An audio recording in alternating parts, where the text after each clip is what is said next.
রমজানকে যে কদর করে না, রমজানেও যে গুনাহ করে, রমজানেও যে জাহান্নাম থেকে বাঁচার চেষ্টা করে না, রমজানেও যে জান্নাতের আমল করার চেষ্টা করে না, ভাই আমার, ছেলেরা আমার, বাবা আমার, পর্দার আড়ালের মা বোন আমার, সবাইকে এই শেষ কথা বলি। আল্লাহ রসুল বলছে, জিব্রাইল আয়েশা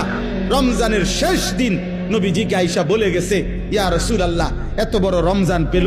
ইফতার, সাহারি, তারাবি, এতেকাফ, শবে কদর, প্রতি ঘন্টা মিনিটে এত মাফ নেওয়ার সুযোগ থাকার পরেও যেই নাফরমান জাহান্নাম থেকে বাঁচার চেষ্টা করে নাই, গুনাহ থেকে আল্লাহর কাছে মাফ নেয় নাই, জান্নাতের